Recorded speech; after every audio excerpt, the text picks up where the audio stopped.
Emocionado de compartir hoy la última semana de esta serie que hemos estado compartiendo. ¿Cuántos han podido estar aquí algunas semanas atrás? Hasta que encuentre un lugar, esta oración antigua del rey David, y el subtítulo de nuestra serie es Tu presencia, nuestra prioridad. ¿Cuántos han podido enfocar durante este inicio de año que ese sea nuestro énfasis, nuestra oración, hacer de su presencia nuestra prioridad? Y yo creo que Dios ya ha empezado a hacer milagros, no solamente en el ayuno, ahora también en el tiempo de primicias. He estado platicando con algunos y me han contado algunos testimonios que ya habrá tiempo de compartirlo con toda la iglesia, pero la verdad es que Dios inició este año haciendo cosas muy hermosas en medio de muchos de los que están aquí, así que quiero animarte a que no te desconectes de lo que Dios está haciendo y lo que quiere hacer en tu vida. Amén. ¿Cuántos quieren realmente ver cosas poderosas suceder este año? Amén. Amén. Permíteme, le voy a quitar aquí porque aquí, listo. Muy bien, pues el día de hoy, en esta última semana, como les dije a inicio de año, tal vez regularmente las series duran unas 4 semanas, 3 semanas. Ahora sentí de parte del Señor extenderme una semana más con un tema que creo muy importante y con el que Dios me estaba moviendo a terminar esta serie. Y el título del mensaje, quiero iniciar con eso, se llama Reabriendo Pozos. Reabriendo pozos. Y en un momento vamos a ver más a detalle qué significa esta frase. Pero permíteme orar, puedes permitirme orar antes de empezar. Señor, gracias por tu presencia. Padre, oramos una vez más invocando tu presencia sobre nuestras vidas. Señor, clamamos que tú estés aquí. Que la unción de lo alto venga sobre estas palabras, Señor, que vamos a compartir el día de hoy. Señor, que nos ayude a tener una revelación más profunda y un entendimiento mejor de quién es Cristo Jesús. Que hoy, Señor, vengas a nuestros corazones, Padre, a través de estos temas y enciendas el fuego en nuestro interior, Señor. Una búsqueda más profunda de tu presencia. Te lo pedimos en el nombre de Jesús. Amén. Sabes, uno de los temas bíblicos con mayor profundidad y relevancia es precisamente el tema de los pozos manantiales. La Biblia habla mucho acerca de esto, tiene gran relevancia acerca del agua viva. ¿Has escuchado alguna vez estos términos dentro de la Escritura?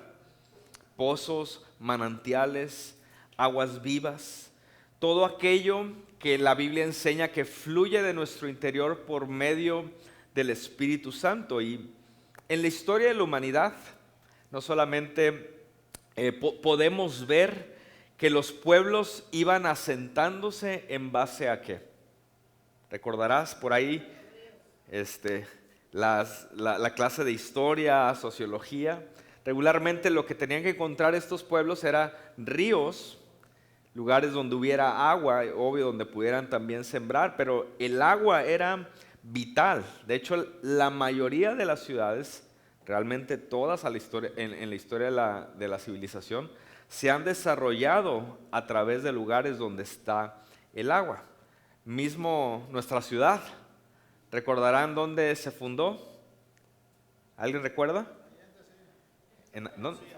Sí, por el área del obispado, ¿no? Cerca al río Santa Catarina había agua y cómo la ciudad fue desarrollándose en torno a eso, ¿no? Porque si había agua en ese lugar, sabían que era un buen lugar para habitar, para quedarse y para establecerse. Y en la Biblia, los pozos que dan agua, ¿sí? Estos manantiales de los que hablan, representan algo. ¿Y qué es lo que representan estos pozos, estos manantiales? Representan la bendición de Dios, representan la gracia de Dios y el favor de Dios sobre su pueblo. Así que cada vez que tú te encuentres con algo que habla acerca de eso, la representación bíblica acerca de eso es bendición, gracia y favor de Dios para con su pueblo. Ahora, cuando esta palabra se cumple en su totalidad, es cuando Jesús prometió que de nuestro interior correrán ríos de agua viva. ¿Te recuerdas esta expresión en las Escrituras? Es eso que se produce en nuestro corazón, que da como resultado que Dios sea exaltado por medio del Espíritu que ahora mora en nosotros y puede tener una relación con Él. Y el corazón de Dios es glorificado precisamente por nuestras vidas que fluyen de ese mover, de esas aguas vivas, de esos manantiales. Ahora, en el Nuevo Testamento hay un énfasis constante de estar velando y de estar vigilantes. ¿Alguna vez has escuchado tal vez algún mensaje? También tal vez de las vírgenes. ¿Recuerdas esta parábola de las vírgenes, no? Ahora, ¿qué es estar vigilantes? ¿Vigilantes de qué? La Biblia expresa de muchas maneras. El ejemplo de las 10 vírgenes, 5 de ellas insensatas que no guardaron aceite, 5 de ellas sensatas que pudieron guardar aceite y por lo tanto sus lámparas podían permanecer encendidas y estaban listas para la llegada del novio. Entonces la pregunta sería, ¿qué es lo que tú y yo debemos de velar? O sea, la Biblia, ¿a qué nos está llamando a velar? Y velar no es más que nos invita y nos pide o nos manda la Biblia a que estemos atentos, a que estemos despiertos a algo, a que estemos sensibles a aquello que Dios está hablando. Y precisamente esas fuentes, esos ríos, esas lámparas o ese fuego interior que el Espíritu Santo enciende en nosotros es lo representado por estos manantiales, ¿no? Es ese fuego que permite que podamos tener no solamente una comunión con Dios, sino una comunión viva, una comunión con propósito, una comunión enfocada, una comunión dinámica, por así decir, una comunión operativa que nos lleve solamente de la teoría a la práctica, que podamos ejercer aquello que Dios ya ha hecho en nosotros. No es una relación distante o tal vez una relación religiosa. ¿Qué quiero decir con religiosa? Por costumbre, como hago lo que sé que debo de hacer, sino es una relación basada en una dinámica constante en la presencia de nuestro Señor. Y a veces podrá haber personas que tal vez no tengan gran conocimiento doctrinal, bíblico, teológico, pero cuando entran en una relación con Cristo y empiezan a conocer y a leer su palabra, podrán no saber todos los conceptos, pero se dan cuenta que en Jesús, en Dios, existe y empieza a haber a fluir vida en ellos. ¿Tiene sentido?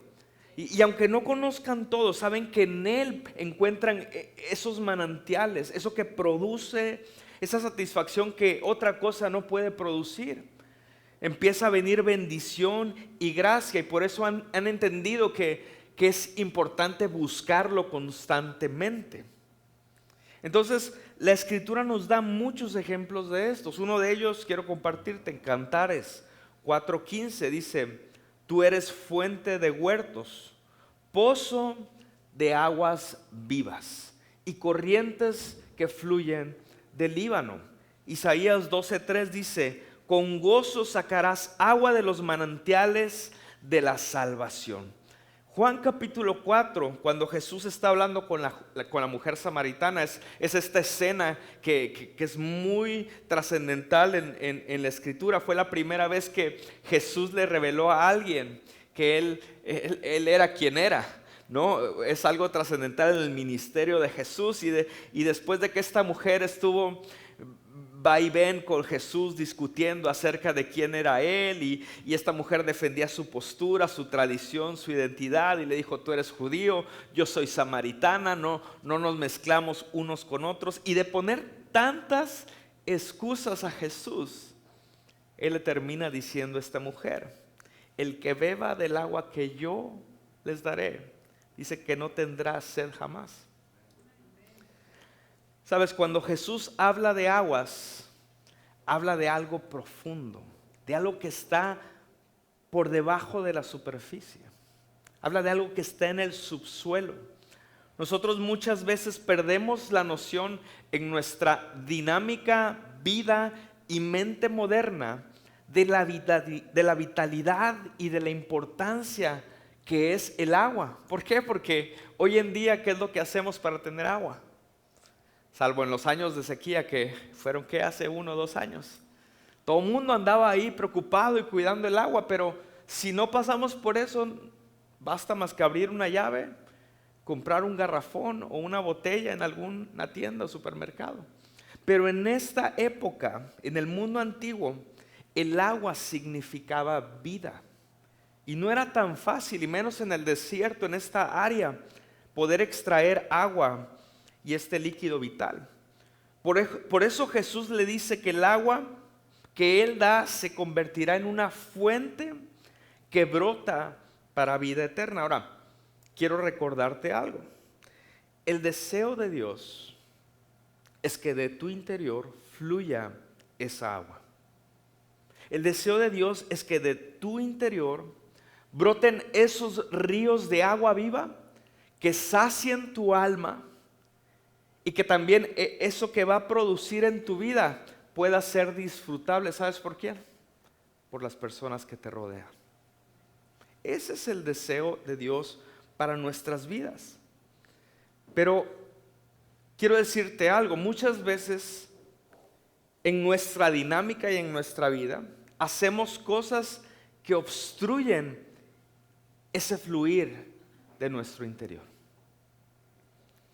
Es muy fácil distraerlos, es muy fácil, por así decirlo, estorbar el flujo. Es como si tú pusieras un tapón en la tubería de tu casa y de repente empezara a salir un chorrito por la regadera.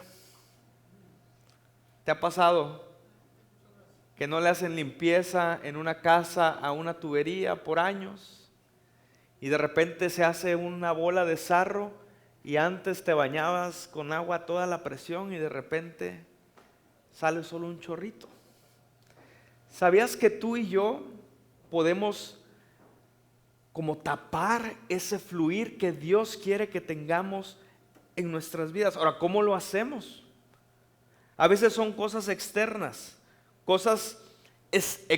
que impactan nuestro interior. A veces pueden ser periodos de preocupación o de ansiedad. A veces nosotros mismos podemos tapar ese fluir, como si tuviéramos a veces una especie de un monstruo interno, una bestia interna que nos permite, que hace que nos permitamos hacer cosas en la carnalidad o en el pecado o en situaciones donde tapamos ese fluir. Pero necesitamos que el Espíritu Santo nos ayude a callarlo, a aquietarlo, a ubicarlo y a ponerlo en la cruz del Calvario.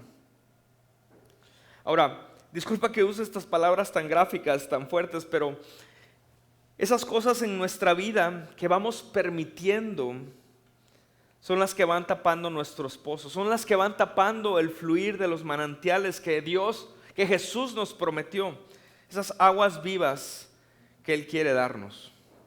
Ahora, cuando hablamos de pozos, cuando hablamos de manantiales, de aguas vivas, no estamos hablando de algo nuevo, no estoy hablando de algo novedoso, no es algo que se me ocurrió, no, es la misma metodología que Dios ha tenido para su pueblo desde los inicios, por medio de cosas tan sencillas, pero que necesitan ser tan repetitivas en nuestro interior. Y si tú te acuerdas, la primera semana de esta serie dijimos de esas cosas sencillas, pero que son tan vitales y necesarias para la vida del cristiano. ¿Qué es? Es la palabra, es una vida de oración, es una vida de adoración, es una vida de devoción, es una vida con fe, una vida que pone su fe en aquello que la palabra enseña. Es una vida con el poder del Espíritu Santo, pero también es una vida de sacrificio. ¿Estás conmigo? Es una vida de generosidad, es una vida de misericordia. Hay muchas cosas que mantienen el fluir de los manantiales de la presencia de Dios en nuestras vidas, y nosotros tenemos que ser guardadores de esas cosas. Esta serie nos está invitando a ser perseguidores de su presencia, y en su presencia vamos a encontrar esos ríos de agua viva, esos manantiales para que tú y yo podamos ejercer nuestro llamado y nuestro propósito en Cristo, pero nos llama a ser guardadores de esa presencia que Él nos da. Por eso reitero, el Nuevo Testamento está lleno de palabras como alerta, está lleno de palabras como cuidado, como vigila, como no te duermas, como guarda el depósito también. Guarda el fuego de hecho el apóstol Pablo le dice a Timoteo: no dejes que se apague el fuego en ti. El Nuevo Testamento continuamente nos está impulsando a confiar en el Señor. Pero yo te decía, hay veces que permitimos que el enemigo los obstruya, estos conductos, que los tape con situaciones que permitimos, mentiras que entran a nuestra mente, situaciones, tantas cosas que se van dando. Hay muchos pasajes, voy a escoger unos cuantos para conectar aquí. Fíjate, el escritor, el autor de Hebreos 12:15 dice: cuídense de que nadie deje de alcanzar la gracia de Dios, de que ninguna raíz de amargura brotando cause dificultades y por ella muchos sean contaminados. Esto que acabamos de leer aquí es una manera de decir del escritor de Hebreos que la gracia de Dios puede ser obstruida en nuestras vidas. ¿Te das cuenta? Es cuando se bloquea la gracia. Estamos diciendo que se bloquea el flujo de los manantiales, esa fuente que brota de nuestro interior. Hay un comentarista bíblico, se llama F.F. Bruce, tiene un comentario sobre la epístola de Hebreos y dice lo siguiente: la advertencia no es en contra de la pérdida de la gracia en el sentido absoluto, porque la gracia no se quita de nosotros, dice, sino contra fallar en apropiarse de ella, permitiendo que actitudes internas destruyan la comunión. O sea, no significa que por aquellas cosas que tú y yo hacemos, Dios quite su gracia de nosotros. ¿Tiene sentido? Porque no quiero que nadie se vaya de aquí: hice esto, la gracia de Dios ya no está sobre mí. No, así no funciona. Lo que sucede es que tú y yo tapamos. ¿Sí? ¿Estás conmigo? Nosotros dejamos de obtener ese acceso a ese flujo que Dios quiere para nosotros, porque estamos viviendo en una de las realidades que van a obstruir en nuestro interior ese río, precisamente. Cuestiones como la amargura que acabamos de leer hace un momento, ¿no? A eso se refiere con los ríos del interior, los ríos de agua viva, una relación viva, una relación expresiva, en movimiento, cargada de propósito. Pero Jesús dice en Juan 7, si alguno tiene sed, ¿qué dice? Venga a mí. El que cree en mí, como ha dicho la Escritura, de lo más profundo de su ser brotarán ríos de agua viva. Sabes, amado, esa es la promesa para ti el día de hoy. Y si no estás viviendo en esa promesa, yo quiero decirte, Dios anhela que tú puedas vivir en esa promesa. Él quiere hacer esto en tu vida. El propósito de Dios es que sus ríos, su bendición, su gracia fluyan en ti, porque hay una plenitud en esa promesa para nosotros. Y esa plenitud es por medio de la obra del Espíritu Santo en nuestros corazones. Esa plenitud la cultivamos cuando hacemos de su presencia nuestra prioridad. Al caminar con Él en una relación viva. Si no caminamos en una relación viva, ¿sabes? Será muy difícil disfrutar de las bondades que hay en su huerto, de todos los manjares que hay en su mesa. Apocalipsis 22:16 también dice: yo, Jesús, he enviado a mi ángel con el fin de darte este mensaje para las iglesias. Y me encanta porque en la Nueva Traducción Viviente dice lo siguiente: yo soy tanto la fuente de David como el heredero de su trono. Otras versiones dicen: yo soy la raíz de David, pero me encanta que la NTV dice: yo soy la fuente de David, porque Jesús es quien causa la fuente. ¿Por qué?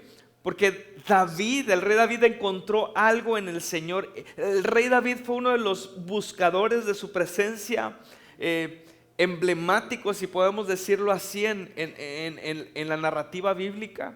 Fue alguien que amaba profundamente la presencia y agradar y obedecer y deleitarse en su Dios. ¿Alguien por aquí está viendo la serie House of David? ¿No? Se la recomiendo mucho, está en Amazon Prime. Muy padre. Y gráficamente, aparte de lo que leemos en las escrituras, nos da estas pinceladas en las escenas de lo que era el corazón de David al adorar. Hay unas escenas tocando lo que como una especie de arpa, que no se llamaba precisamente arpa, y adorando al Señor, y puedes ver un joven que anhelaba agradar a Dios. Y a pesar de que David a lo largo de su vida muchas veces cayó en inmoralidad, con tremendos problemas, con una tremenda carnalidad en su vida, encontró algo en Dios. Y Jesús aquí en Apocalipsis se presenta: yo soy tanto como la fuente de David, como el heredero de su trono. ¡Qué increíble! ¿Sabes?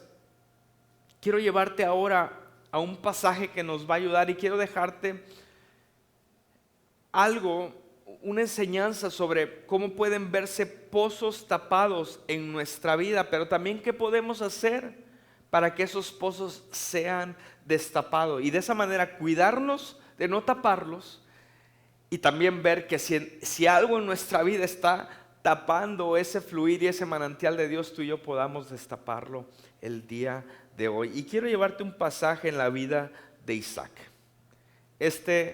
Uno de los 3 patriarcas del pueblo de Israel, un hombre con muchas complicaciones, como todos los patriarcas. Y en Génesis 26 se nos presenta a Isaac después de la muerte de Abraham. Para los que recuerdan, los 3 patriarcas es Abraham, Isaac y Jacob. El tercero de ellos, Dios le cambió su nombre a Israel, y de ahí viene el nombre del pueblo de Israel. Pero el capítulo 26 comienza diciendo que viene una hambruna causada seguramente por sequía en la región, por falta de agua sobre la tierra. Ahora, la Biblia especifica que es una segunda hambruna, porque ya había sucedido años atrás, cuando Abraham todavía estaba vivo. Entonces ahora Isaac vive algo muy similar a lo que su papá vivió. Y quiero que me acompañes a Génesis 26. Voy a leerte el versículo 2. Dice: el Señor se le apareció a Isaac y le dijo: no desciendas, ¿a dónde? No desciendas a Egipto, quédate en la tierra que yo te diré. Y es interesante porque Isaac escucha claramente la primera de las 2 instrucciones. Son 2 instrucciones: no desciendas a Egipto, punto, y luego le dice: quédate en la tierra que yo te diré. Entonces Isaac escucha claramente la primera. ¿Por qué? Porque un gran error que cometió su padre Abraham fue haber ido precisamente cuando vino esta hambruna. Él fue a Egipto porque pasando por ahí vio estos campos verdes impresionantes, vio la riqueza de agua que había en Egipto y decidió llevar a su gente, a su familia, a su ganado, a todo lo que él tenía. Y si bien la Biblia nos dice que Abraham regresó con grandes riquezas de esta pasada por Egipto, el Señor le dijo algo similar, le dijo que no fuera por Egipto. Pero el problema es que aunque Abraham regresó con grandes riquezas, lo que sucedió ahí trajo problemas impresionantes para Abraham y su descendencia en el futuro. Entonces ahora Isaac está en una situación similar y el Señor le dice: no vayas a Egipto. O sea, le está diciendo: no cometas el mismo error que cometió tu papá. Y él obedece, no va a Egipto. Pareciera que pone atención a eso, pero no pone atención a la segunda parte que le dice: quédate en la tierra que yo te diré. Ahora, al no entender del todo Isaac esto, Isaac comienza a avanzar por instinto. Y dice: entonces, ¿qué hago? No me quedo aquí. Y empieza a avanzar y decide buscar los pozos de su padre que había construido cuando había estado esta sequía en la época de su papá, en medio de la hambruna. Y decide llevar allí a su ganado, a su gente, a sus siervos. Entonces comete este error, decide buscar refugio con un antiguo aliado de su padre. La Biblia le llama el rey Abimelech. Este era un rey de los filisteos. Dice que Isaac se va y se refugia ahí. Y Abimelech respeta a Isaac por la bendición que Abimelech había visto sobre la vida de Abraham, su padre, y ahora la estaba viendo sobre él. Pero había una tensión ahí entre ellos, y aquí empieza a desarrollarse esta historia. Vemos a Isaac intentando resolver las cosas, intentando salir adelante, pero sin escuchar plenamente al Señor. Y todavía sin buscar al Señor por cuenta propia. Porque él traía, digámoslo así, como la escuela de su padre. Traía la costumbre de su padre. Isaac había visto que Abraham había levantado altares, que Abraham invocaba el nombre del Señor, que abría pozos, y pensó: bueno, voy a hacer exactamente o algo similar a lo que hizo mi padre. Pero ¿sabes lo que le faltaba a Isaac? A Isaac le faltaba un encuentro personal con Dios. Le faltaba algo vivo, algo real, algo verdadero. Y en el versículo 12, bajo la bendición patriarcal de Abraham, dice que Isaac sembró en aquella tierra. Era una tierra filistea, no era la tierra que Dios quería para él. Era una tierra dura, desértica, en medio de la hambruna. Y cosechó ese año 100 por 1, y el Señor lo bendijo. Vemos claramente la mano de Dios sobre Isaac, pero era por gracia, por favor y por bendición heredada. Entonces comienza Isaac este trayecto de volver a escarbar los pozos que los filisteos habían tapado, porque si bien Abraham los había hecho estos pozos, a lo largo de los años, como eran enemigos, los filisteos taparon estos pozos. Y sabes, los pozos en nuestra vida representan, en nuestra vida espiritual, siempre van a representar ese fluir de parte de Dios. Y los filisteos siempre van a representar la oposición que se levanta cuando no vivamos plenos. Ahora, algunos de ustedes el día de hoy tienen oposición en su trabajo. Algunos tal vez están experimentando oposición en su hogar o en su matrimonio. A veces la oposición eres tú mismo, porque no te permites confiar plenamente en lo que Dios quiere hacer en tu vida. Pero en el versículo 15 dice que todos los pozos que los siervos de Abraham habían cavado, los filisteos los cegaron, los taparon, llenándolos de tierra. Y esta es una figura de muchos creyentes. Tienen conocimiento, pueden tener memoria espiritual, aún pueden tener el ADN espiritual, pero permitieron que sus pozos fueran tapados, que sus pozos fueran cegados. Y en este momento se sienten como que no fluye algo de su interior. Se sienten que sus oraciones no tienen efecto.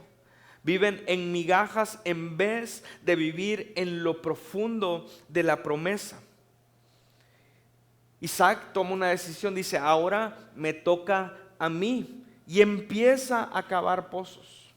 Pero quiero decirte algo, decidir cavar pozos no significa que el enemigo se va a hacer para atrás. Al contrario, cuando en los cielos se sabe que tú decides buscar agua viva, viene oposición muchas veces a nuestras vidas. Va a haber momentos donde te vas a sentir tal vez hasta más tentado que en otras ocasiones, más presionado, más atacado. ¿Cuántos de aquí han decidido en algún momento, sabes qué, Señor, ahora sí me voy a comprometer con tal cosa que yo sé que me has pedido, con tal situación que no he entregado a ti? Y hasta parece cosa hecha adrede, esa semana te pasa de todo. Porque a veces pensamos, es que ya cuando ahora sí me porte bien y haga lo que Dios me está pidiendo, ya todo, se va a acabar todos los problemas.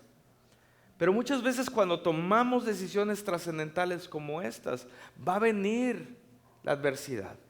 Y es donde Dios va a probar nuestro corazón, va a afinar nuestro carácter y nos va a llevar a la siguiente temporada en nuestras vidas. Sabes, cuando decides caminar con Cristo, cuando decides ir a lo profundo, no creas que el enemigo se va a quedar de brazos cruzados. Es cuando tal vez vas a recibir más oposición. Entonces, en los últimos minutos que me quedan, si me ayudan en el piano, por favor, quiero decirte o explicar un poco qué significaba cada uno de estos pozos que fueron destapando. El primer pozo le llamó Isaac Esek, y Esek significa la contienda. En Génesis 26, 19, los siervos de Isaac cavan un pozo de aguas vivas, pero dice que riñen con los pastores de Gerar, que eran filisteos, y se estaban peleando ahí diciendo, el agua es nuestra. Isaac llama a ese pozo Esek, que significa contienda, rencilla, pleito. Sabes, este pozo habla de áreas en nuestra vida donde vivimos peleando, donde vivimos al borde de explotar. Quiero decirte, ¿sabes que la contienda bloquea esas fuentes espirituales de nuestro interior? Hay batallas que es mejor perder. ¿Sabías eso? Si eres de mecha corta, muchas veces no vas a ver los manantiales de Dios en tu vida. El apóstol Pablo le escribió a Timoteo en 2 de Timoteo 2:24. El siervo del Señor no debe de ser rencilloso, sino amable para con todos, apto para enseñar, sufrido. Nuestro Señor Jesucristo nos dijo, pon la otra mejilla. No es fácil, pero es necesario. Filipenses 2:3, apóstol Pablo también diciendo, nada hagáis por contienda o por vanagloria. Sabes, la raíz de la contienda, te lo voy a decir así, es un ego inflado.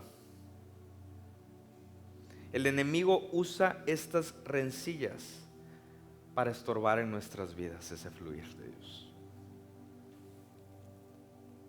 Segundo pozo, Génesis 26, 21. Cavan otro pozo, pero vuelven a reñir. Isaac lo llama Sitma, que significa odio, que significa ira. Sabes, la contienda y la ira siempre trabajan juntas. 1 Timoteo 2:8 dice, por tanto, quiero que en todo lugar los hombres oren levantando manos santas. Y luego dice que sin ira ni discusiones. Sabes, muchas vidas, matrimonios, familias y trabajos han sido destruidos por arranques de ira. ¿Sabías que el carácter fuerte no es aquel que explota, sino aquel que confía en Dios? Jesús en Mateo 5 va a la raíz del problema, va al enojo. Y dice que antes de adorar, hace esta recomendación, antes de adorar, antes de entregar tus ofrendas, antes de traer adoración al Señor, dice, pon tu ofrenda y tu adoración ahí en el altar, ve y reconcíliate con la persona que no estás o que estás peleado, distanciado, y luego ven y entrégala. Eso habla de buscar constantemente estar reconciliados con las personas a nuestro alrededor. Y cuando entreguemos nuestra adoración a Dios, o sea, nuestra vida delante de Él, dice que Él la va a recibir como un olor grato y fragante. El tercer pozo se lo llamó Rehobot, que significa lugares espaciosos. Por este pozo no riñen, no se pelean, hay paz, de hecho hay prosperidad. Pero ojo, sigue siendo territorio filisteo. Isaac aún no está donde Dios le dijo que debía de estar. A veces pensamos que lugares espaciosos, lugares cómodos son la voluntad de Dios, pero no siempre lo son así. ¿Tú recuerdas cuando David tuvo una de sus peores caídas? ¿Dónde estaba? ¿En el campo de batalla, incómodo con su ejército, o en la comodidad del palacio? Sabes, muchas veces en nuestra vida, los lugares de comodidad, si Dios no nos tiene ahí, nosotros nos quedamos porque se siente rico y se siente agradable. ¿Cuántos disfrutan un lugar de comodidad? Pero si Dios no te mandó a estar ahí en ese momento o esa etapa de tu vida, te estás poniendo en un lugar muy peligroso, porque puede ser el lugar donde vas a caer como lo hizo David. Fíjate, Génesis 26, ahí lo dice, 23 y 24, dice, de allí Isaac subió a Beersheba. No, perdón. Voy al cuarto pozo. Se llama Beersheba. Y finalmente es este lugar correcto. Algo dentro de Isaac sabía que el lugar donde estaba no era el que Dios le había mandado. Entonces va y hace el cuarto pozo. Génesis 26, versículo 23 y 24 dice, de allí Isaac subió a Beersheba o a Beerseba. El Señor se le apareció aquella misma noche y le dijo, yo soy el Dios de tu padre Abraham, no temas, porque yo estoy contigo. Te bendeciré y te multiplicaré tu descendencia por amor a mi siervo Abraham. Luego, en el versículo 25, Isaac nos enseña la metodología. Finalmente fue al lugar donde Dios le dijo que debía de estar. Y de ese pozo realmente se produjo una bendición, porque Dios le dijo que ahí era donde él tenía que estar. Y en el versículo 25 podemos ver o aprender la metodología que utilizó Isaac para que esos pozos fueran destapados. Y lo mismo aplica para ti, para mí, el día de hoy. Versículo 25. Y allí Isaac construyó ¿qué? Un altar. E invocó el nombre del Señor. Y plantó allí su tienda. Y allí abrieron los siervos de Isaac un pozo. Entonces fueron 4 cosas que sucedieron ahí. Primero, construyó un altar. ¿Qué significa esto? Significa rendición total. Amado, Dios nos está llamando a rendir por completo todo lo que somos. ¿Qué fue la segunda cosa que hizo? Invocó el nombre del Señor. ¿Qué significa esto para ti, para mí el día de hoy? Una relación personal con nuestro Señor. Y una relación personal no es aquella que solamente la experimentamos junto con nuestros hermanos un día a la semana durante un par de horas. Una relación personal es una búsqueda diaria y constante. Y no solamente hablo del devocional, que es tan importante, es una expresión de en todo lo que tú estás haciendo, saber que Dios está contigo y que Él es quien debe de guiar tus pasos. En tu trabajo, en tu escuela, con tus amigos, con tu esposo, con tu esposa. ¿Será que estamos trayendo esa relación personal en todo lo que somos? La tercera cosa que hizo, plantó su tienda. ¿Qué significa para ti, para mí eso? Decidió habitar ahí. O sea que Dios no se convirtió en solamente algo más de su vida, se convirtió en su todo. Yo sé y soy consciente, Señor, de que tú estás conmigo en todo. Y quiero que estés conmigo en todo. No quiero solamente abrirte la puerta de esta recámara que es mi matrimonio, y también te abro esta recámara que también es mi trabajo para que tú me ayudes ahí, y te abro también la recámara de mis hijos porque estoy batallando tanto en la educación de ellos, necesito tu ayuda ahí. Te abro la puerta de mis finanzas, pero bueno, nada más para que me bendigas, no para que me vayas a pedir cuentas o a reclamar. Y te abro la puerta. No.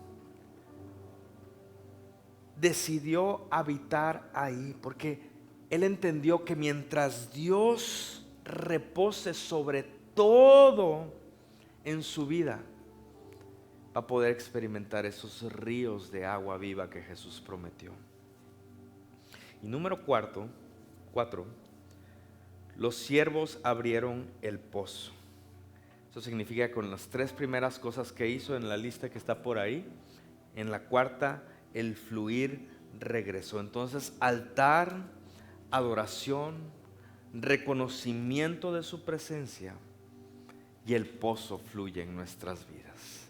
Rinde tu vida al Señor por completo. No importa si has estado pasando una temporada donde de repente sentiste que esa gracia empezó a dejar de fluir. El día de hoy puedes rendir tu vida en totalidad a Él. El día de hoy puedes invocar el nombre del Señor y decirle: Señor, tú eres mi Dios. No hay nadie como tú, Señor. Tú eres el que levanta mi cabeza, el que me da favor delante de las personas, el que me corona de favores, como dice tu palabra. Y no solamente eso, ábrele la puerta de todo tu ser, de todo lo que involucra tu vida. Y sabes que ríos comenzarán a fluir nuevamente.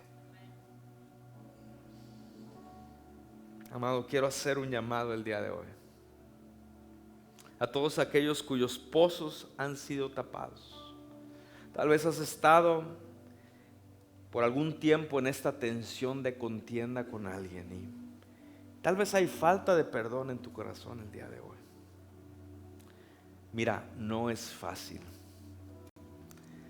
Yo sé que hay veces que vamos a ser ofendidos y no es fácil transitar esa calle.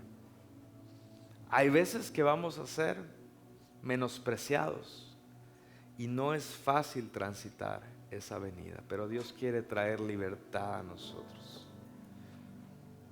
Dios quiere que podamos decirle: Señor, bendigo a esa persona que me lastimó.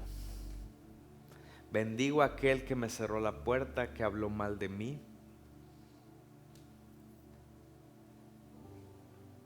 ¿Será que podamos hacer eso el día de hoy? Sabes, hay muchos que el día de hoy no pueden adorar, que no pueden soltarse porque sus pozos están obstruidos. Pero el Señor nos llama a confiar en Él. Si esa persona eres tú, yo quisiera que termináramos el día de hoy. No lo hago todos los domingos, pero hoy siento de parte del Señor hacer un llamado y abrir el altar. Y si tú le dices: Señor, el día de hoy yo quiero quitarme todo letargo, todo pensamiento, algo en lo profundo de mi corazón que aún no te he entregado. Hoy quiero entregarlo delante de tu presencia. Mientras cerramos esta serie, hasta que encuentre un lugar. Y no es que encontremos nosotros un lugar, sino que encontremos el lugar donde Jesús, donde Dios, donde el Espíritu Santo repose por completo. No vamos a descansar hasta que ese lugar sea nuestra vida. Amén.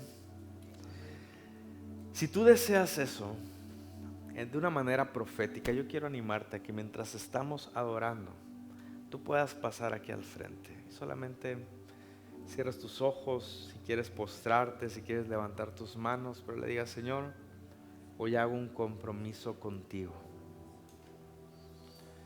que no voy a dejar que nada ni nadie se interponga entre esos manantiales y entre ese fluir de parte del Espíritu Santo sobre mi vida. Así que ponte de pie, por favor. Vamos a terminar adorando juntos un momento.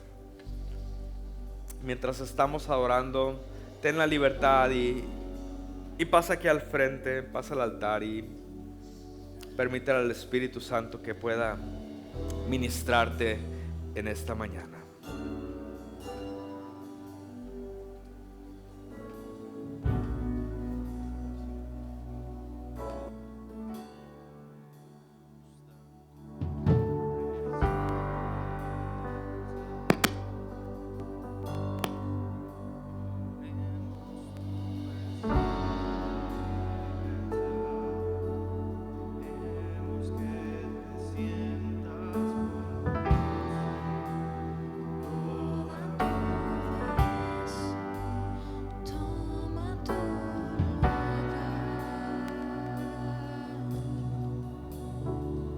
Amamos tanto tu presencia, oh, lo queremos. Queremos que te sientas como estás, con toda tu belleza, toma tu lugar. Vamos, déjalo tomar tu lugar en tu vida. Señor,